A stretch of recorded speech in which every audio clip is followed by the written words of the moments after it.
Thank you for joining me today. It's Brian Gubernick, and welcome to the No Days Off podcast, where we believe that every single day brings a new opportunity to get better. I want to talk about decision making, one of my favorite topics as a leader, as a father, as someone that hopes to influence the thoughts of others. I am faced with making many decisions, as I'm sure you are as well. And I'd like to make as many great decisions as possible. When I'm faced with a tough choice, there's something I like to do, and I'm not quite sure where I picked it up or why I started doing it, but I thought it'd be something worth sharing with our No Days Off Nation here today. When I'm faced with a tough call, I like to ask myself, how will I feel tomorrow about this decision I'm about to make right now? How will I feel tomorrow about this decision that I'm about to make right now? Now, I do this because I want to know, or I want to guess at whether I'll be happy about this decision once some time passes, or if I might regret my decision. Now, this approach that I've taken, I think it considers how I'm going to feel about a decision in the future. And I've learned, for me at least, it's been a great strategy for making more thoughtful choices. There's some key lessons and I think some benefits, at least for me and maybe for you, with respect to this message or this method, I should say. Number one, future orientation and emotional impact. Like for me, I am projecting myself into the future. And in doing so, I can better understand or attempt to better understand the long-term emotional impact of my decision. So this helps me assess whether the choice I'm making aligns with my long-term happiness and the things that I value, or if it actually might lead to regret. So I'm projecting myself into the future. There's this future orientation, and I'm trying to determine what's the emotional impact of this. The next benefit of this method for me is it helps, and I need all the help I can get, it helps in reducing impulsive decision making. It reduces my impulse. I'm taking a moment to consider how I'm going to feel later, and this counteracts this impulsive nature that I have sometimes. In other words, it encourages me to be more deliberate in my thinking, and it leads, at least for me, to better outcomes. This was not the way I always operated. It's probably something I started doing as I matured in life, but it's served me well. In addition to giving myself this future orientation and understanding the emotional impact, as well as reducing impulsive decision making, I think it gives me a degree of objectivity. I would say more objective perspective. Like I'm imagining my future self, and I think in doing so, it gives me this more objective perspective. Like I'm thinking about myself asking, gosh, how do I feel about that conversation?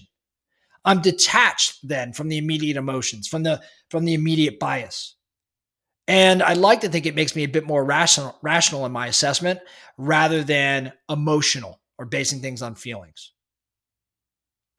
The last thing I'll say around this, in encouraging this sort of reflection, for me, probably the thing that I want to most limit more than most anything else in life is regret.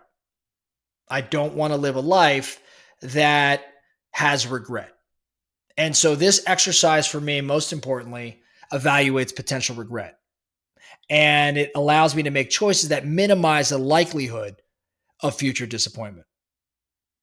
This for me leads to more satisfying and regret-free, I would say, decisions. And as a result, I think I'm making more confident decisions, more reflective decisions, and it's become a rather practical application for me. So the specific questions that I'll ask myself, will this decision more or less help me achieve my long-term goals? Or will I feel proud of this choice in the future? Just another way to word the original question, which is, how am I going to feel about this tomorrow? How will I feel about this decision that I'm about to make? How am I going to feel about it tomorrow? Will it help me achieve my long-term goals? Will I feel proud of this choice in the future? This is a decision-making framework that I use. Now, where have I used it? Lots of different places. Lots of different places. Things that are, rather insignificant in the grand scheme, and things that are rather significant. Some things that come to mind for me, I've been in specific endurance events where I was in a lot of pain and wasn't sure if I could endure or persevere. And I've asked myself, well, how am I going to feel about myself if I choose to tap out right now? How am I going to feel tomorrow about this decision? And of course, you know the answer. I'm going to regret that move without question. Therefore, I'm not going to do it. Recently, I was working with my daughter on something. We had some challenges, and we're working through some things, and I was trying to figure out like what's the best path forward. And I had to have a pretty frank and direct conversation with her. And before having that frank and direct conversation, with the consequences already outlined in my mind, like where we were going, I had to ask myself, how am I going to feel about this conversation we're going to have? How am I going to feel about it tomorrow? Am I going to be content with the way I handled this, or am I going to regret any aspect of it? And guess what? I said, you know what? I'm going to feel pretty good about it tomorrow. This is the right move to make. So I was more confident moving forward. And even though it was a hard and difficult conversation, it was necessary. And when I projected out to the future and worked my way backwards, I had even more confidence. So you can see how this shows up all over the place. And I want to encourage you to leverage this model, or at least test it out. As you go about your day today, you're going to make certain decisions, some impactful, some a little less significant. I want you to ask yourself, or at least give it a shot, how am I going to feel tomorrow about this decision I'm about to make? Are you going to feel happy and content once time passes, or are you going to potentially have some degree of regret or confusion at the very minimum? There's some lessons there, and I think that in doing this exercise and leveraging this framework, it will aid you in making even better decisions. That's all I have for you today, the No Days Off podcast. Thank you so much for listening. And remember, every single day brings a new opportunity to get better. So let's get after it.